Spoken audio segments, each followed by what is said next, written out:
तर नीटच्या निकालामध्ये मोठा गोंधळ पाहायला मिळतोय। मग ते बीड असो, छत्रपती संभाजीनगर असो की पुणे असो, सगळ्याच ठिकाणी हा गलथान कारभार आता समोर आलेला आहे। आपण हे दृश्य पाहतोय। पुण्याचा आर्यन चव्हाण हा अचंबित झालेला आहे, कारण OMR मध्ये त्याला 707 गुण दाखवत होते, मात्र प्रत्यक्ष त्याला 707 म्हणजे 700च्या पुढे गुण सोडा 217 गुण मिळालेले आहेत। तर दुसरीकडे छत्रपती संभाजीनगरमध्ये आणि बीडच्या सोहम गवतेच्या बाबतीतही असाच प्रकार घडलेला आहे। वडवणीच्या ज्ञानेश्वरीलाही मोठा धक्का मिळालेला आहे, कारण OMR मध्ये तिला 700 गुण दाखवत होते, मात्र प्रत्यक्षात केवळ 87 गुण मिळालेत।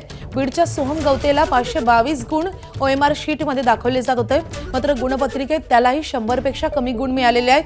त्यामुळे या सगळ्या विद्यार्थ्यांचा भवितव्याचा मोठा प्रश्न उपस्थित झालेला आहे। आधी परीक्षा प्रक्रियेमध्ये मोठा घोळ झाला, पेपर फुटी झाली, त्यामुळे विद्यार्थ्यांनी केलेला सगळा अभ्यास पुन्हा एकदा विद्यार्थ्यांना करावा लागला। विद्यार्थ्यांचा एकूणच संताप त्यावेळी देखील पाहायला मिळालेला होता। त्यानंतर पुन्हा परीक्षा झाली, आता तरी नीट निकाल लागेल अशी अपेक्षा या सगळ्या विद्यार्थ्यांना होती, मात्र तिथेही त्यांना पुन्हा धक्का बसलेला आहे। त्यामुळे NTAच्या या सगळ्या कारभारावर पुन्हा एकदा मोठा प्रश्न उपस्थित होतोय। अर्थात NTA सगळ्याची नोंद घेणार का आणि विद्यार्थ्यांच्या या भवितव्याविषयी आता तरी गांभीर्यपूर्वक असे काही पावलं उचलणार का हे पाहणं महत्त्वाचं असणार आहे। दुसऱ्या बाजूला आपण पाहतोय की आंदोलन सुरू आहे। धर्मेंद्र प्रधान यांच्या राजीनाम्याची मागणी केली जाते।